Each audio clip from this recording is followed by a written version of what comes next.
ಆಗ್ಬೇಕು, ಇಲ್ಲ ಕೋರ್ಟ್ಗೆ ಹೋಗ್ಬಿಡ್ತೀನಿ, ಓಟು ನಿಲ್ಸ್ಬಿಡ್ಲಿ. ಸರ್ ಹೆಂಗ್ ಸಾಧ್ಯ ಆಗುತ್ತೆ ಸರ್ ಇದು? ಈ ರೀತಿಯಾಗಿ 1,000 ಹೆಸರುಗಳು ಡಿಲೀಟ್ ಆಗೋದು, ಇನ್ನೊಬ್ಬರ ಫೋಟೋ ಅಲ್ಲಿ ಬರೋದು. ಇನ್ನೊಬ್ಬರ ಫೋಟೋ ಬರ್ಬೋದು, ಡಿಲೀಟು ಆಗ್ಬೋದು, ಆಗಲ್ಲ ಅಂತ ನಾನು ಹೇಳಲ್ಲ. ಬಟ್ 1000 ವೋಟ್ ಡಿಲೀಟ್ ಆಗಿರೋದು ಒಂದೇ ಬೂತ್ ಅಲ್ಲ ನೋಡ್ಬೇಕು. ಒಂದೇ ಬೂತ್ ಅಲ್ಲಿ ಆಗಿರ್ಲಿಕ್ಕೆ ಸಾಧ್ಯ ಇಲ್ಲ. ಓಕೆ, ಅದು ಬೇರೆ ಬೇರೆ 5-6 ಬೂತ್ಗಳಿರ್ಬೋದು ಆ ಜಾಗದಲ್ಲಿ, ಅಲ್ಲೆಲ್ಲ ಸೇರ್ ಆಗಿರಬಹುದೇನೋ, ಐ ಡೋಂಟ್ ನೋ. ಬಟ್ ಇಲ್ಲಿ 2 ಪಾತ್ರ ಇದೆ. ಒಂದು, ಎಲೆಕ್ಷನ್ ಆಫೀಸರ್ಸ್ ಅದನ್ನ ಮಾಡೋವಾಗ ಮೋಸ ಮಾಡಿದಾರಾ ಅಥವಾ ಹರಾಕಿರಿ ಮಾಡಿರ್ತಾರ ಅಂದ್ರೆ ಮಾಡಿರ್ತಾರೆ. ಅದೊಂದು ಹೊಸ ಪ್ರಾಕ್ಟೀಸ್ ಸ್ಟಾರ್ಟ್ ಮಾಡ್ಕೊಂಡಿದ್ದಾರೆ. ವೇರ್ ನಮಗೂ ಓಟ್ ಬೀಳಲ್ಲ ಅನ್ನೋ ಜಾಗದಲ್ಲಿ ಕೆಲವರುಗಳು ಅದನ್ನ ಡಿಲೀಟ್ ಮಾಡಿಸುವಂತ ಟೆಕ್ನಾಲಜಿಗಳನ್ನ ಕಂಡುಹಿಡ್ಕೊಂಡಿದ್ದಾರೆ. ಬಟ್ ವೋಟರ್ಸ್ ಮೇಲೂ ರೆಸ್ಪಾನ್ಸಿಬಿಲಿಟಿ ಇದೆ.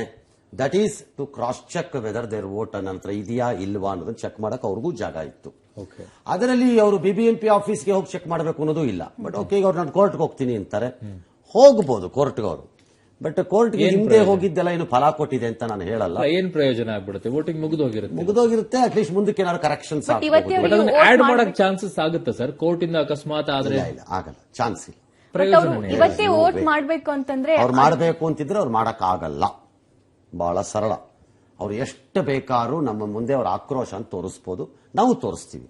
ಬಟ್ ಎರಡೂ ತಪ್ಪಿದೆ. ಬಿಬಿಎಂಪಿ ಆಫೀಸರ್ಸ್ ಒಂದೇ 1000 ಓಟು ಯಾಕಂಗ್ ಡಿಲೀಟ್ ಆಗುತ್ತೆ ಒಂದ್ ಕಡೆಯಿಂದ ಅಂತ ನಂಗೆ ಅರ್ಥ ಆಗಲ್ಲ. 4 ಓಟ್ ಆಗ್ಬೋದು, 3 ಓಟ್ ಆಗ್ಬೋದು, 2 ಓಟ್ ಆಗ್ಬೋದು, ಪಕ್ಕದ ಮನೆಯವರು ಆ ಮನೆಗೆ ಹೋಗಿದ್ದಾರೆ ಅಂತ ಡಿಲೀಟ್ ಮಾಡಿಸ್ಬಿಟ್ಟಿರ್ಬೋದು, ಅಥವಾ ಕ್ರಾಸ್ ಚೆಕ್ ಬಂದಾಗ ಬೀಗ ಹಾಕಿತ್ತು ಅನ್ನೋ ಕಾರಣಕ್ಕೆ ಮನೆಯಲ್ಲಿ ಯಾರೂ ಇಲ್ಲ ಅನ್ನೋ ಅನುಮಾನದ ಮೇಲೆ ಕಿತ್ತಾಕಿರ್ಬೋದು. ಈ ತರ ಎಲ್ಲ ಆಗಿರ್ಬೋದು. 1000 ಓಟ್ ಒಂದು ಬ್ಲಾಕ್ ಅಲ್ಲಿ ಆಗತ್ತೆ ಅನ್ನೋದಾದ್ರೆ, ಆಗಿದ್ದರೆ ಐ ಡೌಟ್, ನನ್ನ ಕೊಲೀಗ್ಸ್ ಅದನ್ನು ಚೆಕ್ ಮಾಡಬೇಕು. 1000 ವೋಟ್ಸ್ ಒಂದು ಬ್ಲಾಕ್ ಅಲ್ಲಿ ಆಯ್ತಾ ಅಲ್ಲಿ ಆಗಿದ್ರೆ ವೈ ಅನ್ನೋದ್ರೆ ಎಲೆಕ್ಷನ್ ಕಮಿಷನ್ ಹತ್ರ ಚೆಕ್ ಮಾಡೋದು ಬೆಟರ್ ಅಂತ ಕಾಣುತ್ತೆ. ಆಲ್ ರೈಟ್, ಈಗ ಬರುತ್ತಿರುವಂತಹ ವರದಿಗಳ ಪ್ರಕಾರ ಹಲವೆಡೆಗಳಲ್ಲಿ ರಾಜ್ಯದಲ್ಲಿ ಈ ವರದಿಗಳು ಇನ್ನೂ ಬರುತ್ತವೆ ಅಂತ ಕಾಣುತ್ತೆ. ವೋಟರ್ಸ್ ಡಿಲೀಷನ್ ತಾಂತ್ರಿಕವಾಗಿ ನಿಯಮಬದ್ಧವಾಗಿ ಆಗೋದು ಒಂದು, ಇನ್ನೊಂದು ಪಿತೂರಿ ಮಾರ್ಗದಲ್ಲಿ ನಿಮ್ಮ ಹೆಸರುಗಳನ್ನು ತೆಗೆದು ಹಾಕಿಸೋದು ಇನ್ನೊಂದು. ಕೆಲ ಅಭ್ಯರ್ಥಿಗಳು, ಅತಿ ಬುದ್ಧಿವಂತ ಅಭ್ಯರ್ಥಿಗಳು ಅಥವಾ ಬುದ್ಧಿವಂತ ಪಕ್ಷಗಳು ಈ ರೀತಿಯ ಡಿಲೀಷನ್ ಅನ್ನ ಸ್ಥಳೀಯ ಅಧಿಕಾರಿಗಳನ್ನ ಬಳಸಿಕೊಂಡು ಮಾಡ್ತಾರೆ ಅನ್ನೋ ಆರೋಪ ಇದೆ. ಆರೋಪ ಅಲ್ಲ, ನಡೆದಿರೋದು ಉಂಟು. ಹಾಗಾಗಿ ನಿಮಗೆ ನೀವು ಮುಂದಿನ ಚುನಾವಣೆಯಲ್ಲಾದ್ರೂ ಚೆಕ್ ಮಾಡ್ಕೊಳ್ಬೇಕು. ಈಗೆಲ್ಲ ತಂತ್ರಜ್ಞಾನದಲ್ಲಿ ಅವರು ಆಪ್ ಅನ್ನು ಕೊಟ್ಟಿದ್ದಾರೆ, ಮತ್ತೊಂದು ಕೊಟ್ಟಿದ್ದಾರೆ, ಮಗದೊಂದು ಕೊಟ್ಟಿದ್ದಾರೆ, ಅಲ್ಲೋಗಿ ನೀವು ಚೆಕ್ ಮಾಡಬಹುದು ಅಂತ ಹೇಳಿದ್ದಾರೆ. ಹಾಗಾಗಿ 5 ವರ್ಷದ ಹಿಂದೆ, 4 ವರ್ಷದ ಹಿಂದೆ, 3 ವರ್ಷದ ನಾನು ವೋಟ್ ಹಾಕಿದ್ದೆ ಅನ್ನೋ ಕಾರಣಕ್ಕೆ ಈ ಸರಿನೂ ಇರುತ್ತೆ ಅನ್ನೋ ತೀರ್ಮಾನಕ್ಕೆ ನೀವು ಬರಬೇಕಾದ್ದಿಲ್ಲ ಅಂತ ಕಾಣುತ್ತೆ. ಮುಂದೊಂದು ದಿನ ಆಧಾರನ್ನ ಬಳಕೆ ಮಾಡ್ಕೊಳ್ಳೋದೇ ಆದ್ರೆ, ಈ ದೇಶ ಒಪ್ಪಿದ್ರೆ ಈ ಪ್ರಾಬ್ಲಮ್ ಸಾಲ್ವ್ ಆದ್ರೂ ಆಗಬಹುದು. We don't know. ಆಧಾರಿಂದ ಮಾಡಿದರೆ, ಒಪ್ಪಿದರೆ ನಂಬರ್ ಮೇಲೆನೆ ಆಗ್ಬಹುದು. ಆಧಾರ್ ನಂಬರ್ ಮೇಲೆನೆ ಆಗ್ಬಹುದು. Not on Aadhaar number. It can be a fingerprinting ಅಂತ ಒಂದು ಬರ್ತಾ ಇದೆ. We can push fingerprints into a central server quickly and cross check is verification and allow him to vote ಅಂತ ಒಂದಿದೆ ಆಲೋಚನೆಯಲ್ಲಿ. But ಅದಕ್ಕೆ ಒಪ್ತಾರೋ ಇಲ್ವೋ ಗೊತ್ತಿಲ್ಲ. ಯಾಕಂದ್ರೆ ಆಧಾರೇ ಪ್ರಶ್ನೆಗೆ ಬಂದಿರೋದ್ರಿಂದ, ಆಧಾರ್ನ ಕೆಲ ಬಳಸ್ಕೋಬಾರ್ದು ಅನ್ನೋ ಸುಪ್ರೀಂ ಕೋರ್ಟ್ ಆದೇಶಗಳು ಇರೋದ್ರಿಂದ ಒಂದಿನ ಅದು ಆಗತ್ತೋ ಬಿಡುತ್ತೋ. ಅಲ್ಲಿವರೆಗೂ ನೀವು ಈ ತರದ ಈ ಚಾಪೆ ಕೆಳಗೆ ಹೋದ್ರೆ, ರಂಗೋಲಿ ಕೆಳಗೆ ಹೋಗುವಂತ ಇಂಥ ಚಟುವಟಿಕೆಗಳಿಗೆ ನೀವು ರೆಡಿ ಇರಬೇಕು, unless you are careful. But ಒಂದಂತೂ ನಿಜ, 1000 ವೋಟ್ ಡಿಲೀಟ್ ಆಗಿದ್ರೆ ಅಕ್ಷಮ್ಯ ಅಪರಾಧ. ಯಾಕಾಯ್ತು ಅಂತ ಗೊತ್ತಿಲ್ಲ ಅಷ್ಟೇ. ಓಕೆ, ನೀವು ಆಗ್ಲೇ ಒಂದು ಮಾತು ಹೇಳ್ತಿದ್ರಿ ಸರ್, ಈ ನೋಟಾ ವಿಚಾರದಲ್ಲಿ ನಿಮ್ಗೆ ಯಾರದರ ಮೇಲೆ ಕೋಪ ಗೀಪ ಇದ್ಬಿಟ್ರೆ ನೋಟಾ ಹಾಕೊಳ್ಬಹುದು ಅಂತ ಹೇಳಿ. ಬಟ್ ನೋಟಾನೇ ನಮ್ಗೆ ದೊಡ್ಡ ಪ್ರಶ್ನೆ ಕಾಡುತ್ತಿಲ್ಲ ಸರ್. ಈಗ ಇಬ್ರು ಅಭ್ಯರ್ಥಿಗಳು ನಿಂತ್ಕೊಂಡಿದ್ದಾರೆ ಅಂತಂದ್ರೆ, ನನ್ನ ನೋಟಾ ಇಬ್ರು ಬೇಡ ಅಂತಂದ್ರೆ ಅದು ವೇಸ್ಟ್ ಅಲ್ವಾ? ಯಾಕೆ ನೋಟಾ ಅಂತ? ವೇಸ್ಟ್ ಯಾಕಾಗುತ್ತೆ? ಯಾರಿಗೂ ಪ್ರಯೋಜನ ಇಲ್ಲ. ಒಬ್ರಿಗೆ ಹೋಗಬದ್ಲಿ ಇನ್ನೊಬ್ರಿಗೆ ಆಗುತ್ತೆ. ಯಾಕಾಗಬೇಕು? ಈಗ ನನಗೆ ಈ ಅಭ್ಯರ್ಥಿ ಬೇಡ ಅಂದ್ರೆ ಅವನ ಅಭ್ಯರ್ಥಿ ನೋಟಾ ಅಂತ ಹೇಳಿ ಅವನಿಗೆ ಸಪರೇಟ್ ಆಗಿ ಕೊಡೋದು ಮಾಡಿದ್ರೆ ಚೆನ್ನಾಗಿರಲ್ವಾ? ಯಾಕೆ ಇರಬೇಕು ಅಂತ? ನನ್ನ ಇಷ್ಟ, ನನ್ಗೆ ಯಾರು ಇಷ್ಟ ಇಲ್ಲ ಅಂದ್ರೆ ಇಷ್ಟ ಇಲ್ಲ. ಅದಕ್ಕೆ ಯಾಕೆ ವೇಸ್ಟ್ ಯಾಕೆ ಆಗ್ಬೇಕದು? ನನ್ನ ಅಭಿಪ್ರಾಯ ಇಲ್ವಾ ಹಂಗಾರೆ? ಯಾರು ವೇಸ್ಟ್ ಅನ್ನೋದು ಅದೇ ವೇಸ್ಟ್ ಆಗ್ಬಿಡ್ತದೆ. ಅಲ್ಲ, ಯಾರಿಗೂ ಪ್ರಯೋಜನ ಆಗಲ್ಲ. ಯಾಕೆ ಪ್ರಯೋಜನ ಆಗಬೇಕ್ರಿ? ನಿಮಗ್ ಪ್ರಯೋಜನ ಮಾಡಕ್ಕೆ ನೀವು ನಾಲಾಯಕಗಳನ್ನ ನಾನು ಆಯ್ಕೆ ಮಾಡ್ಬೇಕಾ ಬಂದು? ನೀವು ಒಬ್ರು ಶುದ್ಧ ನಾಲಾಯಕು, ನಿಮ್ಮನ್ನ ಯಾಕೆ ಆಯ್ಕೆ ಮಾಡ್ಲಿ ನಾನು? ಅಲ್ಲ, ನನಗೆ ಎಲ್ಲರೂ ಅಂದ್ರೆ ನಿಮ್ಗೆ ಲಾಭ ಮಾಡಿ, ನೀವು ಒಬ್ಬರು ನಾಲಾಯಕು, ಇನ್ನೊಬ್ಬ ದಗಾಕೋರ್ ನಾಲಾಯಕು, ಇಬ್ಬರ ಮಧ್ಯೆ ಒಬ್ಬರು ಆಯ್ಕೆ ಮಾಡಿ ಒಬ್ಬರಿಗೆ ಲಾಭ ಆಗೇ ಆಗುತ್ತೆ. ಯಾಕೆ ಮಾಡಬೇಕು? I have expressed my opinion, that's all. You should value my opinion. ಮಹತ್ವ ಸಿಗ್ತಾ ಇಲ್ಲ. That is none of your business. Why are you worried? It is my opinion. It is none of your business. ನೀವ್ ಯಾರಾದ್ರೆ ಹೇಳಕ್? 10-12 ಲಕ್ಷದಲ್ಲಿ ನನ್ of your business ಅಂತ ಹೇಳಿದೆ. ನನ್ನ ಇಷ್ಟ. ಓಕೆ, ಮತ ನಿಮ್ಮ ಪ್ರಯೋಜನಕ್ಕೆ ಲಾಭಕ್ಕಲ್ಲ ನಾನು ಹಾಕ್ಬೇಕಾಗಿರೋದು, ನನ್ನ ಇಷ್ಟದ ಪ್ರಕಾರ ಹಾಕ್ತೀನಿ. ನೀವ್ ಯಾರು ಅದನ್ನ ಬಂದು ನನಗೆ ಹೇಳಕ್ಕೆ? ಯಾವನ್ಗಳು ಹಾಕೊಳ್ಳಿ ಬಿಡು, ನಾನೇನ್ ಮಾಡ್ಲಿ ಅದಕ್ಕೆ? ನಾನು ಅವ್ನಿಗೆ ಲಾಭ ಆಗ್ಬೇಕು ಅಂತ ಹಾಕಿಲ್ಲ, ನನಗೆ ಇಷ್ಟ ಇಲ್ಲ ಹಾಕಿಲ್ಲ ಅಷ್ಟೇ. That's A perfect method. ಈ ಗ್ರೇಟ್ ಕ್ಯಾಂಪೇನ್ ಆಫ್ ನೋಟಾ ಹಾಕಬೇಡಿ ಅನ್ನೋದೇ ಬೋಗಸ್ಸು ಮತ್ತೆ ಕಳ್ಳರು ಮಾಡ್ತಿರೋ ಆರ್ಗ್ಯುಮೆಂಟ್. ಕಾರಣ ತಮ್ಮಿಬ್ಬರಲ್ಲಿ ಒಬ್ರಿಗೆ ಯಾರಿಗಾರು ಬೀಳ್ಲಿ ಆ ಓಟ್ಗಳು ಅನ್ನೋ ಲೆಕ್ಕಾಚಾರಕ್ಕೆ. ಇಬ್ರು ಕಳ್ಳರಲ್ಲಿ ನಾನು ಬೆಟರ್ ಕಳ್ಳ ನನಗ್ ಬೀಳತ್ತೆ ಅಂತ ಒಬ್ಬ, ಇನ್ನೊಬ್ಬ ನಾನ್ ಬೆಟರ್ ಕಳ್ಳ ನನಗ್ ಬೀಳತ್ತೆ ಅಂತ ಒಬ್ಬ. NOTA should be there, allow them to express their opinion. ನಾನು ಹೇಳೋದು ಪರ್ಟಿಕ್ಯುಲರ್ ಆಗಿ ಅಭ್ಯರ್ಥಿ ಅಗೇನ್ಸ್ಟ್ ಆಗಿ ಹಾಕೋ ರೀತಿಯಲ್ಲಿ ನೋಟಾ ಬಂದ್ರೆ ಚೆನ್ನಾಗಿರುತ್ತೆ ಅಂತ. ಹಾಕ್ಬೇಕಿಲ್ಲ ಅಂತ ನಾನು ಹೇಳೋದು. That is again unfair. ಅದು ಯಾಕೆ ಬೇಕು? ನೋಟಾ ಇಸ್ ನೋಟಾ, ಸರಿ ಇದೆ. ಇಂಟ್ರೆಸ್ಟ್ ಇಲ್ಲದೆ ಇದ್ದವ್ರು ನೋಟಾ ಹಾಕ್ಬೇಕು. ನಮಗ್ ಬೇಡ, ಈ ಪದ್ಧತಿ ಸರಿ ಇಲ್ಲ, ಈ ಕ್ಯಾಂಡಿಡೇಟ್ಗಳು ಸರಿ ಇಲ್ಲ, ಈ ಪಕ್ಷಗಳು ಸರಿ ಇಲ್ಲ, NOTA finished. Why should I vote one fellow forcibly? Then it becomes a forcible voting. ನೋಟಾನೇ ಒಬ್ಬ ಅಭ್ಯರ್ಥಿ ಅಗೇನ್ಸ್ಟ್ ಆಗಿ ಹಾಕಿದ್ರೆ ಎಷ್ಟು ಓಟ್ಗಳಿಗೆ ಒಂದು ವಿರೋಧ ಇದೆ ಅಂತ ಗೊತ್ತಾಗುತ್ತಿಲ್ಲ. ಪ್ರಯೋಜನ ಇಲ್ಲ ಅಂತ ಹೇಳ್ತಿರೋದು. ಯು ಆರ್ ಕಾಂಪ್ಲಿಕೇಟಿಂಗ್ ಇಟ್ ಅಂತ ಹೇಳ್ತಿರೋದು. ಇನ್ಯಾವನ್ಗೂ ಒಬ್ಬನ ಲಾಭ ಅದ್ರಲ್ಲಿ ಆಗೋದು, ಇದ್ರಲ್ಲಿ ಆಗಲ್ಲ ಲಾಭ. ಓವರ್ ಆಲ್ ಆಗಿಬಿಡುತ್ತೆ. ಹಂಗಾಗಿ ನೋಟಾ ಇರಬೇಕು, ನೋಟಾ ಸರಿ ಇದೆ. ವಿಶ್ಲೇಷಕರಾಗಿರುವಂತಹ ಶಂಕರ್ ಶೆಟ್ಟಿ ಅವರು ಕೂಡ ನಮ್ಮ ಜೊತೆಗೆ ಜಾಯ್ನ್ ಆಗಿದ್ದಾರೆ. ನಮಸ್ಕಾರ ಸರ್, ಕಾರ್ಯಕ್ರಮಕ್ಕೆ ಸ್ವಾಗತ. ನಿಮ್ಮ ಫಸ್ಟ್ ಒಪಿನಿಯನ್ ಸರ್. ಈ ದೇಶದಲ್ಲಿ ನಡೆಯುವಂತಹ ಸುಮಾರು 29 ರಾಜ್ಯ ಮತ್ತು 7 ಕೇಂದ್ರಾಡಳಿತ ಪ್ರದೇಶಗಳಲ್ಲಿ ಈ ಚುನಾವಣೆ ನಡೀತಾ ಉಂಟು. ಇದೊಂದು ಪ್ರಜಾಪ್ರಭುತ್ವ ದೊಡ್ಡ ಹಬ್ಬ. ಈ ಸಂದರ್ಭದಲ್ಲಿ ದೇಶದ ಎಲ್ಲ ನಾಗರಿಕರಿಗೂ ನಾನು ಈ ಪ್ರಜಾಪ್ರಭುತ್ವ ಹಬ್ಬದ ಶುಭಾಶಯವನ್ನು ಕೋರುತ್ತೇನೆ.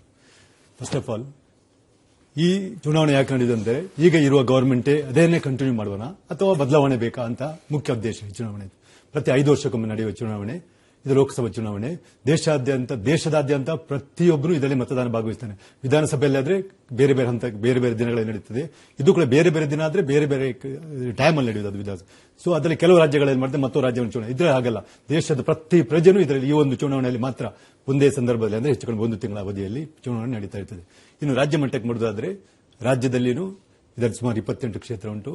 28 ಕ್ಷೇತ್ರಗಳಲ್ಲಿ ನೋಡುವುದಾದ್ರೆ ನಾವು ಇದರಲ್ಲಿ ಮೊದಲು ಲಾಸ್ಟ್ 2014 ನಲ್ಲಿ ನಡೆದ ಇಲೆಕ್ಷನ್ ಅಲ್ಲಿ ಕೆಲವು ಬದಲಾವಣೆಗಳುಂಟು. ಯಾಕಂದ್ರೆ ಇದುವರೆಗೆ ನಡೆದ ಪ್ರತಿ ಚುನಾವಣೆಯಲ್ಲಿ ಕಾಂಗ್ರೆಸ್ ಎಲ್ಲಾ ಕ್ಷೇತ್ರಗಳಲ್ಲಿಯೂ ಸುಮಾರು 50 ವರ್ಷದಿಂದ ಕಾಂಗ್ರೆಸ್ ಯಾವ ಕ್ಷೇತ್ರವನ್ನು ಬಿಡಿ ಪ್ರತಿಯೊಂದು 28 ಕ್ಷೇತ್ರಗಳಲ್ಲಿಯೂ ಸ್ಪರ್ಧೆ ಮಾಡ್ತೇವೆ. ಮೊದಲ ಬಾರಿಗೆ ಕಾಂಗ್ರೆಸ್ 7 ಕ್ಷೇತ್ರದಲ್ಲಿ ಚುನಾವಣೆಯನ್ನು ಎದುರಿಸುತ್ತಿಲ್ಲ ಇಲ್ಲಿ ಆಕ್ಚುಲಿ. ಮತ್ತೆ ಹಿಂದಿನ ಚುನಾವಣೆಯಲ್ಲಿ ಸ್ಪರ್ಧಿಸಿದ ಅಭ್ಯರ್ಥಿಗಳು ಹಿಂದಿನ ಚುನಾವಣೆಯಲ್ಲಿ ಸ್ಪರ್ಧಿಸಿ ಗೆದ್ದ ಅಭ್ಯರ್ಥಿಗಳು ಆಲ್ಮೋಸ್ಟ್ 24-25 ಜನ ಕ್ಷೇತ್ರದಲ್ಲಿದ್ದಾರೆ. ಒಂದು ಗೆದ್ದ ಅಭ್ಯರ್ಥಿ ಒಂದು ತುಮಕೂರಲ್ಲಿ ಇಲ್ಲ, ಒಂದು ಮಂಡ್ಯದಲ್ಲಿ ಇಲ್ಲ, ಒಂದು ಶಿವಮೊಗ್ಗ ಇಲ್ಲ, ಬಳ್ಳಾರಿ ಇಲ್ಲ. ಈ ಅಭ್ಯರ್ಥಿಗಳು ಕಾರಣದ ಅವರು ಇಬ್ಬರು ವಿಧಾನಸಭೆಗೆ ಹೋದ್ರು, ಇಬ್ಬರಿಗೆ ಚುನಾವಣೆ ಶಿವಮೊಗ್ಗ ಅಲ್ಲ, ಲಾಸ್ಟ್ ಪಾರ್ಲಿಮೆಂಟ್ ಎಲೆಕ್ಷನ್. ಮತ್ತೊಂದು ಅನಂತ್ ಕುಮಾರ್ ಅವರ ಕಾಲಕ್ಕೆ ಅವರಿಲ್ಲ. ಮತ್ತೆ ಎಲ್ಲ ಸಿಟ್ಟಿಂಗ್ ಎಂಪಿಸಿಗಳೇ ಆಲ್ಮೋಸ್ಟ್ ಎಲೆಕ್ಷನ್ ಸ್ಪರ್ಧೆ ಮಾಡ್ತಾ ಇದ್ದಾರೆ. ಪ್ರಥಮ ಅಂದರೆ ಇದರಲ್ಲಿ ಮೊದಲ ಬಾರಿಗೆ ಯಾವುದೋ ಒಂದು ಪಕ್ಷಕ್ಕೆ ಸುಮಾರು 10-15 ವರ್ಷಗಳ ಹಿಂದೆ ನಂಬರ್ 1 ಮತ್ತು 2 ಆಗಿದ್ದ ಪಕ್ಷಗಳು ಒಟ್ಟಾಗಿವೆ, ಮೈತ್ರಿ ಆಗಿವೆ, ಗೊತ್ತಿರಬಹುದು. ಕಾಂಗ್ರೆಸ್ ಮತ್ತು ಜನತಾ ಪರಿವಾರ ಅದು 1 ಮತ್ತು 2ನೇ ಸ್ಥಾನದಲ್ಲಿತ್ತು ಸುಮಾರು 10-15 ವರ್ಷ. ಬಟ್ ಈಗ ನಂಬರ್ 1, 2 ಪಕ್ಷಗಳು ಒಟ್ಟಾಗಿ 3ನೇ ಪಕ್ಷವಾಗಿದ್ದಂತ ಒಂದೇ ಪಕ್ಷದ ಮೇಲೆ ವಿರೋಧವಾಗಿ ಸ್ಪರ್ಧಿಸಿದ್ದಾರೆ. ಇದೊಂದು ಈ ಚುನಾವಣೆಯ ವಿಶೇಷತೆ ಆಕ್ಚುಲಿ.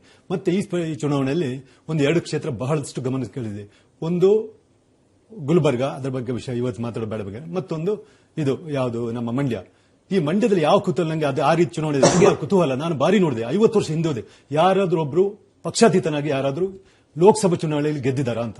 ಲೋಕಸಭೆ ನಾನು 71ರಿಂದ ಹೈಸ್ಕೂಲ್ ಡೇಸ್ನಿಂದ ಈ ಚುನಾವಣೆ ಫಾಲೋ ಮಾಡ್ತಾ ಇದ್ದೇನೆ. 71 ಅಲ್ಲಿಂದ 71ರಿಂದ ಯಾರೊಬ್ಬ ಪಕ್ಷಾತೀತ ಅಭ್ಯರ್ಥಿನೂ ಗೆದ್ದಿಲ್ಲ. ಹಿಂದೆ ನೋಡುವಾಗ ಮತ್ತೆ ಪುನಃ ಹಿಂದೆ ಹೋಗುವಾಗ ಒಂದು ಇಬ್ಬರು ಗೆದ್ದ ಸಿಕ್ಕಿದ್ರು. ಒಂದು ಬಿಜಾಪುರದಲ್ಲಿ ಒಬ್ರು ಲೇಡಿ ಗೆದ್ದಿದ್ರು, ಅವರ ಹೆಸರು ಕೂಡ ಸುವಿಂದಲೇ ಶುರುವಾಗುತ್ತದೆ, ಆದರೆ ಸುಮಲತಾ ಸುಗಂಧಿ ಅಂತ. ಮತ್ತೊಂದು ದತ್ತಾತ್ರೇಯ ಅಂತ ಹೇಳುವವರು ಬಿಜಾಪುರದಲ್ಲಿಯೂ ಗೆದ್ದಿದ್ರು ಈ ಇದರಿಂದ. ಅದರ ನಂತರ ಯಾವ ಪಕ್ಷದ ಅಭ್ಯರ್ಥಿ ವಿರೋಧ ಪಕ್ಷದ ಅಭ್ಯರ್ಥಿ ಸೆಕೆಂಡ್ ಪ್ಲೇಸ್ ಬಂದದೂ ಇಲ್ಲ. ಒಂದು ಸಲ ನಾರ್ತ್ ಕನ್ನಡದಲ್ಲಿ ಶಿವರಾಮ್ ಕಾರದ್ದು ಭಾರಿ ಸದ್ದು ಮಾಡಿ ಏನೋ ಇಲ್ಲ, ಅವರಿಗೆ ಸೆಕೆಂಡ್ ಪ್ಲೇಸ್ ಬರ್ಲಿಕ್ಕಾಗಿಲ್ಲ ಆ ಚುನಾವಣೆಯಲ್ಲಿ. ಸೊ ಲೋಕಸಭಾ ಎಲೆಕ್ಷನ್ ಅಲ್ಲಿ ಒಬ್ಬ ಪಕ್ಷಾತೀತ ಅಭ್ಯರ್ಥಿ ಗೆಲ್ಬಹುದಾ 50 ವರ್ಷ ಅಂತ ಅದೊಂದು ಈ ಚುನಾವಣೆ ಕೂತಿದೆ. ಪಕ್ಷಾತೀತ ದೇಶಾದ್ಯಂತ ಕಮ್ಮಿ. ಲಾಸ್ಟ್ ಎಲೆಕ್ಷನ್ ನೋಡಿದ್ರೆ 2014 ದೇಶಾದ್ಯಂತ ಗೆದ್ದ 3 ಪಕ್ಷ ಅಂತ ಪಕ್ಷಾತೀತ ಅಭ್ಯರ್ಥಿ. ಅದು ಕಾರಣಾಂತರ ಗೆದ್ದ, ಅವಳು ತನ್ನ ಸ್ವಂತ ಕೆಪಾಸಿಟಿ ಮೇಲೆ ಅದು ಗೆದ್ದ 3 ಜನ. ಲಾಸ್ಟ್ ನಿಮ್ಮ 543 ಇದರಲ್ಲಿ 3 ಜನ ಮಾತ್ರ ಪಕ್ಷಾತೀತ ದೇಶಾದ್ಯಂತ. ಈ ಬಾರಿ ಕ್ಷೇತ್ರವನ್ನ ನೋಡಿ ಜನ ಓಟ್ ಹಾಕ್ತಾ ಇದ್ದಾರೆ ಅನಿಸ್ತಾ ಇದೆ. ಹೆಂಗ್ ಅನಿಸ್ತಾ ಇದೆ ಸರ್? ಅಂದ್ರೆ ನನ್ನ ಕ್ಷೇತ್ರವನ್ನ ನಾನು ನೋಡಿ ಓಟ್ ಹಾಕ್ತಾ ಇದ್ದೀನಿ. ಜನರಲಿ ಲೋಕಸಭಾ ಎಲೆಕ್ಷನ್ ಅಲ್ಲಿ ಕ್ಷೇತ್ರ ಕಡಿಮೆ, ದೇಶದದ್ದು ಜಾಸ್ತಿಯಾಗಿ ನೋಡ್ತಾರೆ. ದೇಶ ಜನರಲಿ ಕ್ಷೇತ್ರದ ಕಡಿಮೆ. ಒಂದು ದೇಶ ಅನ್ನಕ್ಕಿಂತ ಟ್ರೆಡಿಷನಲಿ ನಾವು ಲೋಕಸಭೆಯಲ್ಲಿ ಓಟ್ ಹಾಕಿರೋದು ಇಂಡಿವಿಜುವಲ್ ಲೀಡರ್ಗಳ ಮೇಲೆ ಹಾಕ್ಬಿಟ್ಟಿದೀವಿ. ಫಾರ್ ಎಕ್ಸಾಂಪಲ್ ನ್ಯಾಷನಲ್ ಲೀಡರ್ ಮೇಲೆ. ಫಾರ್ ಎಕ್ಸಾಂಪಲ್ ನೆಹರು ನೋಡಿ ಓಟ್ ಹಾಕಿದೀವಿ ಆರಂಭದ ದಿನಗಳಲ್ಲಿ. ಅದಾದ ನಂತರ ಇಂದಿರಾ ಗಾಂಧಿ ನೋಡಿ ಓಟ್ ಹಾಕಿದೀವಿ. ಅದಾದ ನಂತರ ಆಂಟಿ ಇಂದಿರಾ ಗಾಂಧಿಯ ಫೇಸ್ ಆಗಿ ಮುಖವಾಗಿ ಜೆಪಿ ನೋಡಿ ಓಟ್ ಹಾಕಿದ್ದಾರೆ. ಅಂದ್ರೆ ಆ ಮೂವ್ಮೆಂಟ್ಗೆ 10 ಲೀಡರ್ಗಳಿರ್ಬೋದು ಅಲ್ಲಿ, ತುರ್ತು ಪರಿಸ್ಥಿತಿ ವಿರೋಧವಾಗಿ ಅಂದ್ರೆ 10 ಲೀಡರ್ ಇರ್ಬೋದು. ಅದರಲ್ಲಿ ಜೆಪಿನೂ ಇರ್ಬೋದು, ಇನ್ನೊಬ್ರು ಲೀಡರು ಇರ್ಬೋದು, ಮತ್ತೊಬ್ರು ಒಂದು ಫೇಸ್ ತರ ಕಾಣಿಸ್ತು ನಮ್ಗೆ ಅವರೆಲ್ಲರೂ ಆಂಟಿ ಇಂದಿರಾ ತರ. ಅದಾದ ಮೇಲೆ ನಾವು ನೋಡಿದ್ದಂತಹ ಯಾವುದೇ ಚುನಾವಣೆಯಲ್ಲಿ ಆ ರೀತಿಯ ಒಂದು ಮುಖವೇ ಎಳೆದು ತಂತು ಅನ್ನೋದು ಇರಲಿಲ್ಲ ನಮಗೆ ಅಂಟಿಲ್ ನರೇಂದ್ರ ಮೋದಿ ಅರೈವ್ಡ್ ಇನ್ 2014. ಅಲ್ಲ, ವಾಜಪೇಯಿ ಟೈಮಲ್ಲಿ ಸ್ವಲ್ಪ ಒಂದು ವಾಜಪೇಯಿ 1999 2004 ಒಂದು ವಾಜಪೇಯಿಗೆ ಹಾಕಿದ್ವಿ, ಎಗೈನ್ ವಾಜಪೇಯಿಗೆ ಹಾಕಿದ್ವಿ, ಒಂದಲ್ಲ ಎಗೈನ್ ವಾಜಪೇಯಿಗೆ ಹಾಕಿದ್ವಿ ನಾವು. ವಾಜಪೇಯಿ ಆದ್ಮೇಲೆ ಇರಲಿಲ್ಲ ನಮ್ಮ ಹತ್ರ 2004 ಅಲ್ಲಿ. ಅದಾದ್ಮೇಲೆ 14 ನಲ್ಲಿ, ಯಾಕಂದ್ರೆ 2004 ಅಲ್ಲಿ ಆದ್ಮೇಲೆ 2 ಎಲೆಕ್ಷನ್ ಅಲ್ಲೂ ನಾವು ಮನಮೋಹನ್ ಸಿಂಗ್ ನೋಡಿ ಓಟ್ ಹಾಕಿದ್ವಿ ಅಂತ ಹೇಳಕ್ಕಾಗಲ್ಲ, ಅಥವಾ ಇಂದಿರಾ ಸೋನಿಯಾ ಗಾಂಧಿನೇ ನೋಡಿ ಓಟ್ ಹಾಕಿದ್ವಿ ಅಂತಾನು ಹೇಳಕ್ ಬರಲಿಲ್ಲ ಸರ್. ಬಟ್ ಮನಮೋಹನ್ ಸಿಂಗ್ ಅವರು ಇದ್ದಾಗ ಫಸ್ಟ್ ಟರ್ಮ್ ಅಲ್ಲಿ 2004 ಇಂದ ಇದ್ದಾಗ ಅಲ್ಲಿದ್ದು 180-190 ಕಾಂಗ್ರೆಸ್ ಸೀಟ್ಸ್ ತಗೊಂಡಿತ್ತು. ಅದಾದ ನಂತರ 225 ಕಾಂಗ್ರೆಸ್ ಸೀಟ್ಸ್ ಗಳನ್ನು ತಗೊಂಡಾಗ credit course for Manmohan Singh face ನೀವು ಯಾರಿಗಾರು ಕೊಟ್ಕೊಳ್ಳಿ, ಅವ್ರ ಫೇಸ್ ನೋಡ್ಕೊಂಡು ಹೋಗಿ. ಇಲ್ಲ, ಲೆಟ್ ಅಸ್ ಬಿ ಪ್ರಾಕ್ಟಿಕಲ್. ಸುಮ್ಮನೆ ನಂಬರ್ ನೋಡ್ಕೊಂಡು ಡಾಟಾ ಹಿಡ್ಕೊಂಡು ಮಾತಾಡಬಾರ್ದು. ನೀದರ್ ಸೋನಿಯಾ ನಾರ್ ಮನಮೋಹನ್ ಸಿಂಗ್ ನಾವೇನು ಅಂದ್ರೆ ದೇಶವ್ಯಾಪಿ ನಾ ಮಾತಾಡ್ತಿರೋದು. ಯಾವ್ದೋ ಒಂದು ರಾಜ್ಯದಲ್ಲಿ ಯಾರೋ ಒಬ್ರಿಗೋಸ್ಕರ ಏನೋ ಒಂದು ಹೆಲ್ಪ್ ಆಗಿರ್ಬೋದು, ಬಿಟ್ಟಿರ್ಬೋದು ಅಷ್ಟೇ. ಎಗೈನ್ ಮೋದಿ ಬಂದಾಗ ಎಗೈನ್ ನಾವು ಫೇಸ್ ನೋಡಿ ಓಟ್ ಹಾಕಿದೀವಿ ಹೋಲ್ ಕಂಟ್ರಿ. ಹಾಗಾಗಿ ಭಾರತದಲ್ಲಿ ಆರಂಭದ ಚುನಾವಣೆಗಳಿಂದ ನೀವು ನೋಡಿಕೊಂಡು ಬಂದ್ರೆ ಸ್ಥಳೀಯವಾದಂತಹ ಕ್ಷೇತ್ರವಾರಿಗೋಸ್ಕರ ಮತ ಹಾಕಿರೋದು ತುಂಬಾ ಕಡಿಮೆ. ನಾನು ಇಲ್ಲ ಅಂತ ಹೇಳಲ್ಲ, ಎಲ್ಲ ಒಂದಷ್ಟು ಕಾನ್ಸ್ಟಿಟ್ಯೂನ್ಸೀಸ್ ಎಕ್ಸೆಪ್ಷನಲಿ ಇರಬಹುದು. ಫಾರ್ ಎಕ್ಸಾಂಪಲ್ ಈಗ ಅವ್ರು ಮಂಡ್ಯ ಎಕ್ಸಾಂಪಲ್ ಕೊಡ್ತಾ ಇದ್ರು, ಇಂಡಿಪೆಂಡೆಂಟ್ ಕ್ಯಾಂಡಿಡೇಟ್ಸ್ ಹೆಂಗೆ ಗೆದ್ದಿಲ್ಲ ಈ ದೇಶದಲ್ಲಿ ಅಥವಾ ಈ ರಾಜ್ಯದಲ್ಲಿ, ಅಥವಾ ಕಳೆದ ಚುನಾವಣೆಯಲ್ಲಿ ದೇಶದಲ್ಲೇ 3 ಜನ ಹೆಂಗೆ ಗೆದ್ರು ಅನ್ನೋದನ್ನ ಅವ್ರು ಹೇಳ್ತಾ ಇದ್ರು. ಇಂಡಿಪೆಂಡೆನ್ಸ್ ಗೆಲ್ಲೋದಕ್ಕೆ ಭಾರತದಲ್ಲಿ ಜಾಗ ಇರೋಂಥದ್ದು ಒಂದು 2-3 ವಿಚಾರದಲ್ಲಿ ಮಾತ್ರ. ಎಲ್ಲೆಲ್ಲಿ ಇಂಡಿಪೆಂಡೆನ್ಸ್ ಗೆಲ್ಲಕ್ಕಾಗಿದೆ ಅಂದ್ರೆ ಒಂಥರ ಈ feudal background of kings, ರಾಜ ಮಹಾರಾಜರು ಅವರ ಮಕ್ಕಳು ಅಂತನೋ ಅಥವಾ ರಾಜರೇನೋ ಅಥವಾ ಅವರ ಪತ್ನಿನೋ, ಈ ತರ ಯಾವ್ದಾದ್ರು ಒಂದು. ಎರಡನೇದು ತೀವ್ರ ಅನ್ಯಾಯಕ್ಕೆ ಒಳಗಾದ್ರು, ಬಹಳ ಮೋಸ ಆಯಿತು, ಅವಮಾನ ಆಯಿತು ಅನ್ನೋ ಒಂದು ದೀರ್ಘದ ಒಂದು ಅನುಕಂಪದ ವ್ಯವಹಾರಗಳು ಇದು. ಮೂರನೇದು ಈ ಗ್ರಹಣ ಆಗಬೇಕಾದ್ರೆ ಅಂತರಿಕ್ಷದಲ್ಲಿ ಹಲವಾರು ಒಟ್ಟಾರೆ ಚಟುವಟಿಕೆಗಳು ನಡೆಯೋದ್ರಿಂದ ಗ್ರಹಣ ಆಗತ್ತೆ. ಹಲವಾರು ಚಟುವಟಿಕೆಗಳು ಒಟ್ಟಿಗೆ ನಡೆಯುತ್ತವೆ, ಅದರ ಪರಿಣಾಮ ಗ್ರಹಣ ಆಗುತ್ತೆ. ಒಂದೇ ಒಂದು ಚಟುವಟಿಕೆಯಿಂದ ಗ್ರಹಣ ಆಗಲ್ಲ, ಹಲವಾರು ಚಟುವಟಿಕೆಗಳು. ಅಂದ್ರೆ planets will come into a particular position, ಆ ಪೊಸಿಷನ್ ಬಂದಿದ್ರಿಂದ ಗ್ರಹಣ ಆಗತ್ತೆ ಅಷ್ಟೇ. ಅದು ಒಂದು ಪ್ಲಾನೆಟ್ ಯಾ ಮಾಡಿದ್ರು ಏನೂ ಆಗಲ್ಲ, ಆಮೇಲೆ ಪ್ರಾಬ್ಲಮ್ ಆಗತ್ತದು. ಅದೇ ರೀತಿ ಕೆಲವು ಚುನಾವಣೆಗಳಲ್ಲಿ ಲೈಕ್ ಮಂಡ್ಯ ಹಲವಾರು ಪ್ಲಾನೆಟ್ಗಳು ಒಂದ್ ಕಡೆಗೆ ಬಂದಿವೆ. ಇದರಲ್ಲಿ ಸರಿ ಏನೇನೋ ಪ್ಲಾನೆಟ್ಗಳವು ಬೇರೆ ಬೇರೆ ರೀಸನ್ಸ್ಗೆ, ಯಾವ ಕಾಮನ್ ರೀಸನ್ ಬಂದಿಲ್ಲ, ಅವು ಎಲ್ಲ ಬೇರೆ ಬೇರೆ ರೀಸನ್ಸ್ಗೆ. ಕಾಂಗ್ರೆಸ್ಸಿನ ಅತೃಪ್ತರಿಗೆ ಅವರದೇ ಕಾರಣಗಳು, ರೈತ ಸಂಘದ ಬೆಂಬಲಕ್ಕೆ ಅವರದೇ ಸ್ಥಳೀಯವಾಗಿ ಒಂದು ಕ್ಷೇತ್ರದ ಕಾರಣ, ರೈತ ಸಂಘದ್ದೇ ಕಾರಣ ಅಲ್ಲದೆ ಇರಬಹುದು, ಅದು ಸ್ಥಳೀಯವಾಗಿ ಒಂದು ಕ್ಷೇತ್ರದಲ್ಲಿರುವ ಕಾರಣ, ವಿಚ್ ಇಸ್ ಪುಟ್ಟಣೆಯ ಕ್ಷೇತ್ರ ಮೇಲ್ಕೋಟೆ ನಿಮಗೆ ಆಯ್ತಾ. ಇನ್ನು ದಲಿತ ಸಂಘರ್ಷ ಸಮಿತಿ ತನ್ನದೇ ಆದ ಕಾರಣ, ಇನ್ನು ಜೆಡಿಎಸ್ ನಲ್ಲಿ ಯಾರಿಗಾರು ಪ್ರಾಬ್ಲಮ್ ಇದ್ರೆ ಅವರಿಗೇ ಆದ ಕಾರಣಗಳು, ಈ ರೀತಿ ಹತ್ತಾರು. ಇನ್ನು ಅಭ್ಯರ್ಥಿಗಳ ಕಾರಣ, ಅನುಕಂಪದ ಕಾರಣ, ಅಥವಾ ಫ್ಯಾಮಿಲಿ ರಾಜಕಾರಣ ಎಂಬುವ ಕಾರಣ, ಈ ತರ ಹತ್ತಾರು ಕಾರಣಗಳು ಬಂದು ಒಂದು ಕಡೆ ನಿಂತಿರೋದ್ರಿಂದ ನಿಮಗೆ ಪಾಸಿಬಲ್ ಇಂಡಿಪೆಂಡೆಂಟ್ ಗೆಲ್ಲೋದು ಅನ್ನೋ ಪ್ರಶ್ನೆ ಏನಾದ್ರೂ ಉದ್ಭವ ಆಗ್ತಾ ಇದೆ. ಪೈಪೋಟಿ ಕೊಟ್ಟಿದ್ದಾರೆ, ಉದ್ಭವ ಆಗದೆ ಪೈಪೋಟಿನಲ್ಲಿ ಉದ್ಭವ ಆಗ್ತಾ ಇದೆ ನಿಮಗೆ. ಇಲ್ಲಿದ್ರೆ ಪ್ರಶ್ನೆ ಉದ್ಭವ ಆಗಲ್ಲ. ಮೆಷರ್ ಇಲ್ಲ ಸರ್, ಪರ್ಟಿಕ್ಯುಲರ್ ಇಂಡಿಪೆಂಡೆನ್ಸ್ ಮೆಷರ್ ಇರಲ್ಲ. ಏನಾಗುತ್ತೆ ಇಂಡಿಪೆಂಡೆನ್ಸ್ ಲೋಕಸಭಾ ಎಲೆಕ್ಷನ್ ಅಲ್ಲಿ ಏನಾಗುತ್ತೆ? ಅಸೆಂಬ್ಲಿಲಿ ಗೆಲ್ತಾರೆ, ಅಸೆಂಬ್ಲಿಲಿ ಗೆಲ್ತಾರೆ, ಲೋಕಸಭಾ ಯಾಕಾಗಲ್ಲ? ಲಾರ್ಜ್ ಏರಿಯಾ ಆದಾಗ ಒಬ್ಬ ಇಂಡಿಪೆಂಡೆಂಟ್ ಕ್ಯಾಂಡಿಡೇಟ್ಗೆ ಗ್ರೌಂಡ್ ಇಂದು ಶಕ್ತಿಗಳು ಇರಲ್ಲ, ಅಂದ್ರೆ ಆ ಮೆಕ್ಯಾನಿಸಮ್ಸ್ ಇರಲ್ಲ ಅವ್ರ ಹತ್ರ. ಸ್ಥಾಪಿತ ರಾಜಕೀಯ ಪಕ್ಷಗಳಿಗೆ ಇರುವಂತಹ ಶಕ್ತಿಗಳು ಇಂಡಿಪೆಂಡೆಂಟ್ ಅಭ್ಯರ್ಥಿಗಳಿಗೆ ಇರಲ್ಲ. ವಿಧಾನಸಭಾ ಅಷ್ಟೇ ಅಲ್ಲ, ಆ ವಿಧಾನಸಭಾ ಕ್ಷೇತ್ರದಲ್ಲಿ ಹೋಬಳಿ ಆಗಬೇಕು, ಹಳ್ಳಿ ಆಗಬೇಕು, ಪಂಚಾಯಿತಿ ಆಗಬೇಕು, ಅಲ್ಲಿ ಬೂತ್ ಹಾಕೋನ್ ಸಿಕ್ಬೇಕು, ಕ್ಯಾನ್ವಾಸ್ ಮಾಡೋನ್ ಸಿಕ್ಬೇಕು, ನೀವು ಮತ ಕೊಡುವಂತ ಕ್ಯಾಂಡಿಡೇಟ್ ಬಂದು ಹೋದ್ಮೇಲೆ ಕೇಳಕ್ ಜನ ಇರಬೇಕು. ಈ ರೀತಿ ಹಲವಾರು ಗ್ರೌಂಡ್ ಸಪೋರ್ಟ್ ಬೇಕಾದ್ರೆ ಅದು ಇರಲ್ಲ. ಮಂಡ್ಯಾಲ್ ಆಗಿದ್ದೇನು ಅಂದ್ರೆ ಅದೇ ಈ ಪ್ಲಾನೆಟ್ಗಳೆಲ್ಲ ಸೇರಿದ್ವಲ್ಲ, ಅವು ಆಟೋಮ್ಯಾಟಿಕ್ ಆಗಿ ಒಂದಿಷ್ಟು ಗ್ರೌಂಡ್ ಸಪೋರ್ಟ್ ಅವ್ರಿಗೆ ತಂದುಕೊಟ್ಟಿದ್ದಾರೆ. ಹಾಗಾಗಿ ಈ ಗ್ರೌಂಡ್ ಸಪೋರ್ಟ್ ಸಿಕ್ಕಿದ್ದಕ್ಕೆ ಇಂಡಿಪೆಂಡೆಂಟ್ ಕ್ಯಾಂಡಿಡೇಟ್ ಇಲ್ಲಿವರೆಗೂ ಬಂದಿದ್ದಾರೆಯೇ ಹೊರತು ಇಂಡಿಪೆಂಡೆಂಟ್ ಕ್ಯಾಂಡಿಡೇಟೇ ಬಂದಿದ್ದಾರೆ ಅಂತ ನನಗೆ ಹೇಳಬೇಡಿ. ಬೇರೆ ಸಪೋರ್ಟ್ಗಳು ಕೆಲವೊಂದು ಸಂದರ್ಭ ಉಂಟು ಸರ್. ಈ ನಾರ್ತ್ ಅಲ್ಲಿ ಯಾವ್ದೊಂದು ನಾನು ನೋಡಿದೆ, ತನ್ನ ಯಾವುದೇ ಒಂದು ಪಕ್ಷದ ಬೆಂಬಲ ಇಲ್ಲದೆ ಎಲ್ಲಾ ಪಕ್ಷಗಳು ಸ್ಪರ್ಧಿಸಿದ್ದಾಗಲೂ ಕೂಡ ಇಲ್ಲಿಗ ಬೇರೆ ಪಕ್ಷಗಳು ಸ್ಪರ್ಧಿಸಿಲ್ಲ. ಹಾಗಾಗಿ ಅವಕಾಶ ಬೇರೆ ಪಕ್ಷಗಳ ಸಪೋರ್ಟ್ ಸಿಗಬಹುದು ಅಂತ ಬೇರೆ ಪಕ್ಷಗಳು ಸ್ಪರ್ಧಿದ್ದಾಗಲೂ ಇಂಡಿಪೆಂಡೆಂಟ್ ಬಂದ ಅಂದ್ರೆ ಆತ ತನ್ನ ಸ್ವಂತ ಕೆಪಾಸಿಟಿ ಆಗ ಅವನಿಗೆ ಕ್ಯಾನ್ವಾಸ್ ಜನ ಅವನ ಹುಡುಕಿದಾಗ ಓಟಾಡ್ತಾರೆ. Only in that type of a king systems ಅಲ್ಲಿ. ಈ ಉತ್ತರ ಭಾರತದಲ್ಲಿ ಹಲವೆಡೆಗಳಲ್ಲಿ ರಾಜಮಹಾರಾಜರ ಪ್ರಭಾವಗಳು ಇನ್ನು ವಿಪರೀತವಾಗಿ ಉಳ್ಕೊಂಡಿವೆ. ಹಲವಾರು ಯಾಕಂದ್ರೆ ಅವ್ರನ್ನ ಜನ ಪ್ರೋಗ್ರೆಸಿವ್ ರಾಜ ಅಂತಾನೋ, ಅವ್ರ ಅಪ್ಪ ಇದ್ದಿದ್ದ ಕಾಲದಲ್ಲಿ ಚೆನ್ನಾಗಿ ಮಾಡ್ತಿದ್ದ ಅಂತಾನೋ, ಅವ್ರ ತಾತ ಇದ್ದಿದ್ದ ಕಾಲದಲ್ಲಿ ಡ್ಯಾಮ್ ಕಟ್ಟಿದ್ದ ಅಂತಾನೋ, ಈ ತರ ಎಂತೆಂಥದೋ ರೀಸನ್ಸ್ಗೆ ಅವರವರ ರಾಜ್ಯದಲ್ಲಿ ಇದೆ. ಕರ್ನಾಟಕದಲ್ಲಿ ಅದು ಕಡಿಮೆ. ಎಕ್ಸೆಪ್ಟ್ ನಾವು ಕರ್ನಾಟಕದಲ್ಲಿ ರಾಜ ಸಂಸ್ಥಾನಗಳ ವ್ಯವಹಾರಗಳನ್ನು ನೋಡ್ಕೊಂಡ್ ಬಂದಿರೋದು ಎರಡು ಪ್ರಮುಖವಾಗಿ ನಾವು ನೋಡಿದ್ದು ಅಂದ್ರೆ ಗೋರ್ಪಡೆ ಅವರ ಸಂಡೂರು ಸಂಸ್ಥಾನವು ಮತ್ತು ಮೈಸೂರಿನಲ್ಲಿ ಒಡೆಯರ್ ಸಂಸ್ಥಾನ. ನಾವು ಇದು ಎರಡನ್ನ ಪ್ರಮುಖವಾಗಿ ಚಿಲ್ಲರೆ ಸಣ್ಣ ಸಣ್ಣ ಅಲ್ಲೆಲ್ಲೋ ರಾಯಚೂರಿನಲ್ಲೋ ಅಲ್ಲೆಲ್ಲೋ ಒಂದೊಂದು 2-3 ಕಡೆ ಸಣ್ಣ ಸಣ್ಣ ಸಣ್ಣ ಸಣ್ಣ ಕಾಣಿಸಿವೆ. ನಾನು ಕಾಣಿಸಿಲ್ಲ ಅಂತ ಹೇಳಿಲ್ಲ. ಬಟ್ ಪ್ರಮುಖವಾಗಿ ನಾವು ರಾಜ್ಯ ರಾಜಕಾರಣದಲ್ಲಿ ನೋಡಿರೋ ಎರಡು ಸಂಸ್ಥಾನಗಳು ಯಾವುದು ಅಂತಂದ್ರೆ, ಒಂದು ಸಂಡೂರು ಸಂಸ್ಥಾನ, ಅಷ್ಟು ದೊಡ್ಡದಲ್ಲದೆ ಇರ್ಬೋದು. ಎರಡನೇದು ಮೈಸೂರಿನ ಸಂಸ್ಥಾನ. ಶ್ರೀಕಂಠದತ್ತ ನರಸಿಂಹರಾಜ ಒಡೆಯರ್ ಚುನಾವಣೆಗೆ ನಿಂತಾಗ ಬಹುಜನರು ಅವರನ್ನು ಶ್ರೀಕಂಠದತ್ತರಾಗಿ ನೋಡ್ಲಿಲ್ಲ, ಅವ್ರನ್ನ ಜಯಚಾಮರಾಜೇಂದ್ರ ಒಡೆಯರಾಗೂ ನೋಡಿದ್ರು. ಬಟ್ ಅವರು ಕೂಡ ಗೋರ್ಪಡೆ ಸಂಸ್ಥಾನ ಇರಲಿ, ಒಡೆಯ ಅವರು ಕೂಡ ಒಂದು ಪಕ್ಷದಲ್ಲೇ ಬಂದು ಅಲ್ಲೇ ಗೆದ್ದಿಸುತ್ತಿದ್ದಾಗೆ ಇಂಡಿಪೆಂಡೆನ್ಸ್ ಸ್ಪರ್ಧೆಗೆ ಅವರು ಪ್ರಯತ್ನ ಪಟ್ಟಿಲ್ಲ. ಅವರು ಪ್ರಯತ್ನ ಪಟ್ಟಿಲ್ಲ. ಜನ ಅವ್ರನ್ನ ಅವತ್ತು ಪಕ್ಷವಾಗಿ ನೋಡ್ಲೇ ಇಲ್ಲ, ಪಕ್ಷವಾಗಿ ನೋಡಿ ವ್ಯಕ್ತಿಯಾಗಿ. ಶ್ರೀಕಂಠದತ್ತ ನರಸಿಂಹರಾಜ ಒಡೆಯರ್ ಪ್ರಥಮ ಬಾರಿಗೆ ಚುನಾವಣೆಗೆ ನಿಂತಾಗ ಅವ್ರನ್ನ ಯಾರೂ ಪಕ್ಷವಾಗಿ ನೋಡ್ಲಿಲ್ಲ. ಅವ್ರನ್ನ ಯಾರು ಅದು ಈ ಪಕ್ಷದಿಂದ ನಿಂತಿದ್ದಾರಾ ಅಂತ ನೋಡ್ಲೇ ಇಲ್ಲ. ಮಹಾರಾಜರು ನಿಂತಿದ್ದಾರೆ ಅಂತ ನೋಡ್ಬಿಟ್ರು ಅಷ್ಟೇ. ಹಾಗಾಗಿ ವಿಪರೀತ ಎರಡನೇ ಸರಿಗೆ ಹಂಗಾಗ್ಲಿಲ್ಲ. ಪ್ರಶ್ನೆ ಬೇರೆ, ಪಾರ್ಟಿ ಬಂತಲ್ಲಿ. ಹಾಗಾಗಿ ಜನ ಹೇಗೆ ಅಂತಂದ್ರೆ ಆ ಸಂಸ್ಥಾನಗಳ ಪ್ರಭಾವ ಎಲ್ಲಿದೆ ಅಲ್ಲಿ you can see this development. ಕರ್ನಾಟಕಕ್ಕೆ ಇದು ಹೊಸದು ಅನುಭವ, ನಮಗಿದು ಹೊಸದು. ಈ ರೀತಿ ಪ್ಲಾನೆಟ್ಗಳು ಎಲ್ಲಾ ಕಡೆಯಿಂದಾನು ಬಂದು ಕೂಡ್ಕೊಳ್ಳೋದು ಅಷ್ಟು ಸುಲಭ ಅಲ್ಲ. ಅದು it rarely happens, exceptions bordering on miracles. ಅದು ಹಂಗಾಗಿ ನಮಗೆ ಮಂಡ್ಯ ಹಂಗೆ ಕಾಣಿಸ್ತಿದೆ. ಆ ಕುತೂಹಲಕ್ಕೆ ಇವತ್ತು ನಮಗೆ ದಕ್ಷಿಣ ಕರ್ನಾಟಕದಲ್ಲಿರುವಂತದ್ದು ಒಂದು. ಎರಡನೇದು, ನಾನು ಮೊನ್ನೆಯಿಂದ ಇದನ್ನು ಪದೇ ಪದೇ ಹೇಳ್ತಾ ಇದ್ದೀನಿ, ಇನ್ನೊಂದ್ಸರಿ ಹೇಳ್ಬಿಡ್ತೀನಿ. ಈ 3 ಕ್ಷೇತ್ರ ಏನಿದೆ, ತುಮಕೂರು ಮತ್ತು ಹಾಸನ ಮತ್ತು ಮಂಡ್ಯ, ಈ ಕುತೂಹಲವನ್ನ HMT ಅಂತ ಸೃಷ್ಟಿ ಮಾಡಲಿಕ್ಕೆ ವಾಟ್ ಎವರ್ ಇಟ್ ಇಸ್, ನೀವು ಅದನ್ನ ಯಾಕೆ ಕರಿತಾ ಇದ್ದೀರಿ ಎಲ್ಲರೂ ನಂಗೆ ಅರ್ಥ ಆಗ್ತಿಲ್ಲ. There is no need. There are 3 constituencies ಅಷ್ಟೇ. Because the short form can indicate a certain possible derogatory thoughts ಅನ್ನು ತೋರಿಸತ್ತೆ ನನಗೆ.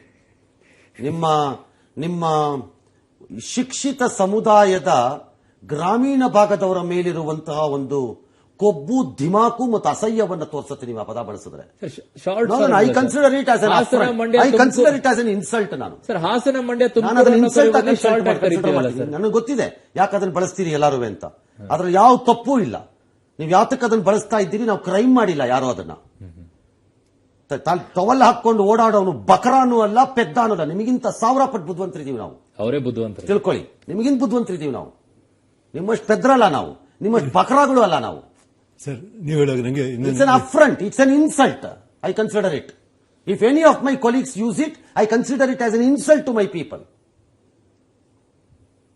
ನನ್ನ ಜನರಿಗೆ ಮಾಡುತ್ತಿರುವ ಅವಮಾನ ಎಂದೇ ಪರಿಗಣಿಸ್ತೀನಿ ಅದನ್ನು ನಾನು. ಜನರಿಗೆ ಹೆಂಗಾಗುತ್ತೆ ಸರ್? ಎಕ್ಸಾಕ್ಟ್ಲಿ. ಆ ಒಂದು ಅಭ್ಯಾಸನ ಜೋಕ್ ಆಗಿ ಬಳಸಕ್ ನಿಮ್ಗೆ ಯಾವ ಅಧಿಕಾರ? 1000 ಹೇಳ ಉತ್ತರ ಕರ್ನಾಟಕ ಕಡೆ ನಾನು 1000 ಹೇಳ ಉತ್ತರ ಕರ್ನಾಟಕ ಕಡೆ 1000 ಹೇಳ ನಿಮ್ ಭಾಗಕ್ಕೆ ನಾನು ಅಲ್ಲೂ ಇದಾವೆ ಸರ್. ಮೈ ಪೀಪಲ್ ಅಲ್ಲೂ ಇದಾವೆ. ಅಲ್ಲೂ ಯಾಕೆ ಬಳಸ್ತೀರಿ? ನಿಮ್ಗೆ ಯಾವನ ಹಕ್ಕು ಕೊಟ್ಟವನು ನನ್ನ ಜನದ ಬಗ್ಗೆ ಮಾತಾಡಕ್ಕೆ? ಸರ್ ಜನರ ಬಗ್ಗೆ ಕೊಟ್ಟವನು ಹಕ್ಕನ್ನ ಜನರ ಬಗ್ಗೆ ಎಲ್ಲ ಹೋಗಿದೆ ಆಲ್ ದಿಸ್. ಸರ್ ನೀವು 3 ಕ್ಷೇತ್ರ ಇನ್ಸಲ್ಟ್ ಮೈ ಪೀಪಲ್.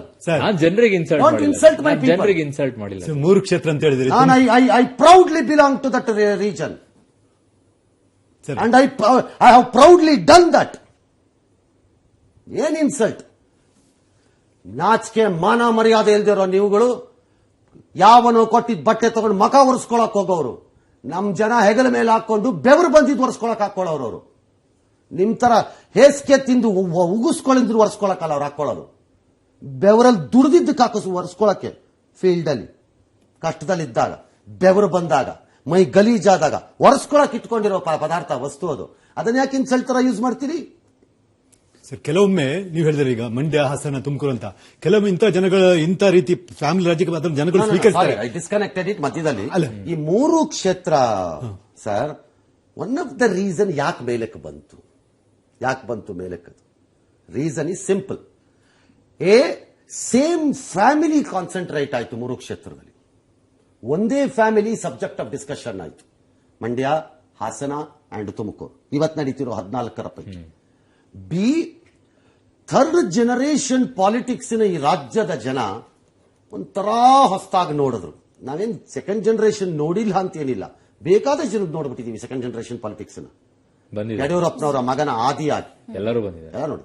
ಹಾಗಾಗಿ ಜನಕ್ಕೊಂಥರ ಏನು ಅವ್ರವ್ರ ಮನೆಯವರು ಅವರಿದ್ರೆ ಅವರು ತರ ಒಂದು ಅಲ್ಲ, ಬೇರೆದವ್ರು ಇದ್ದಿದ್ರೆ ಬೇರೆದವ್ರು ಮೂರನೇದು, ದೇವೇಗೌಡರು ತ್ಯಾಗ ಮಾಡಿ ತುಮಕೂರು ಹೋಗಿದ್ದಿತ್ತು. People were not ready for it mentally. ದೇವೇಗೌಡರು ಎಷ್ಟು ರೆಡಿ ಇತ್ತಿರೋ ಬಿಟ್ಟಿದ್ರೋ ನಂಗೆ ಗೊತ್ತಿಲ್ಲ, ನನಗೆ ಐ ಡೋಂಟ್ ನೋ. 4ನೇದು, ಮೊಮ್ಮಕ್ಕಳು ಒಬ್ರು ಬಂದಿದ್ದಿದ್ರು ಈ ಪ್ರಮಾಣಕ್ಕೆ ಆಗ್ತಿತ್ತೋ ಇಲ್ವೋ ನನಗೆ ಗೊತ್ತಿಲ್ಲ. ಇಬ್ಬಿಬ್ರು ಏಕಕಾಲಕ್ಕೆ ಪ್ರವೇಶವನ್ನ ಕೊಟ್ಟಿದ್ದು, ಸ್ವಲ್ಪ ಬೂಸ್ಟ್ ಏಕಕಾಲಕ್ಕೆ ಪ್ರವೇಶವನ್ನ ಕೊಟ್ಟಿದ್ದು. ಹಾಗಿದ್ರೆ ಲಾಲೂ ಪ್ರಸಾದ್ ಯಾದವ್ನ 2 ಮಕ್ಕಳು ಏಕಕಾಲಕ್ಕೆ ಪ್ರವೇಶ ಕೊಟ್ಟರು. ಹಾಗಿದ್ರೆ ಮುಲಾಯಂ ಸಿಂಗ್ ಯಾದವ್ನ ಸೊಸೆ ಮತ್ತು ಮಕ್ಕಳು ಎಲ್ಲರೂ ಏಕಕಾಲದಲ್ಲೇ ಪ್ರವೇಶ ಕೊಟ್ಟವರು, ಎಲ್ಲರೂ ಕೊಟ್ಟರು. ನಮಗದೆಲ್ಲ ಹೊಸದು. ನಮ್ಮ ರಾಜ್ಯದಲ್ಲಿ ಅದನ್ನು ಸರಿ, ಈ ರಾಜ್ಯದಲ್ಲಿ 3 ಕ್ಷೇತ್ರ ಅಂತ ಹೇಳೋದು ಇದೇನು ಹೊಸದಲ್ಲ. ಜನ ಅದನ್ನು ಸ್ವೀಕರಿಸ್ತಾರ ಅಥವಾ ಅವ್ರು ಸ್ವೀಕರಿಸ್ತಾರ ಬೇರೆ. ಲಾಸ್ಟ್ ಚುನಾವಣೆಯಲ್ಲಿ ಕಳೆದ ಪಾರ್ಲಿಮೆಂಟ್ 2 ಕಡೆಯಲ್ಲಿ ನಡೆದಿದ್ದು. ಒಂದು ಅಸ್ಸಾಂನಲ್ಲಿ ಬದ್ರುದ್ದೀನ್ ಅಜ್ಮಾನ್ ಅಂತ ಒಂದು ಪಾರ್ಟಿ ಉಂಟು, ಗೊತ್ತಿರಬಹುದು, All India United Democratic Front ಅಂತ, ಅಲ್ಪಸಂಖ್ಯಾತರು. ಅಲ್ಲಿ 3 ಜನಕ್ಕೂ ಸೀಟ್ ಕೊಟ್ಟರು. ಅದು ಪಾರ್ಟಿ ಪ್ರೆಸಿಡೆಂಟ್ ಅಜ್ಮಲ್ ಅಂತ ಹೇಳುವವರಿಗೆ, ಅವರ ತಮ್ಮನಿಗೆ ಮತ್ತೆ ಆತನ ಮಗನಿಗೆ 3 ಜನ ಗೆದ್ದು ಬಂದ್ರು. 3 ಜನ ಗೆದ್ದು ಬಂದ್ರು. ಸರ್ ಕಂಟಿನ್ಯೂ ಮಾಡ್ತಾರೆ. ಅದೇ ರೀತಿ 2ನೇದಾಗಿ ಲಾಸ್ಟ್ ಟೈಮ್ ಯುಪಿಯಲ್ಲಿ ದೇಶದಲ್ಲಿ ಅತ್ಯಂತ ಜಾಸ್ತಿ ಜನಸಂಖ್ಯೆ ರಾಜ್ಯದಲ್ಲಿ ಲಾಸ್ಟ್ ಟೈಮ್ ಸಮಾಜವಾದಿ ಪಾರ್ಟಿಯಲ್ಲಿ 5 ಜನ ಗೆದ್ದು 5 ಸೀಟ್ ಗೆದ್ದು ಬಂದ್ರು. 4 ಜನ 5 ಸೀಟ್ ಗೆದ್ದು ಬಂದ್ರು. ಅಂದ್ರೆ ಮುಲಾಯಂ ಸಿಂಗ್ 2 ಕಡೆ ನಿಂತು 2 ಕಡೆಯಲ್ಲಿ ಗೆದ್ರು, ಮತ್ತೆ 3 ಜನ ಗೆದ್ರು. ಈ 4 ಜನ ಗೆದ್ದವರು ಕೂಡ ಒಂದೇ ಪಾರ್ಟಿ ಅವರು. ಯಾಕಂದ್ರೆ ಮುಲಾಯಂ ಸಿಂಗ್, ಆತನ ಅಣ್ಣನ ಮಕ್ಕಳು, ಆತನ ಸಿಸ್ಟರ್ ಮಕ್ಕಳು ಬಂದರು. ಸೊ ಫ್ಯಾಮಿಲಿಯಲ್ಲಿ ಜನಗಳು ತಿರಸ್ಕಾರ ಇಡೀ ರಾಜ್ಯದಲ್ಲಿ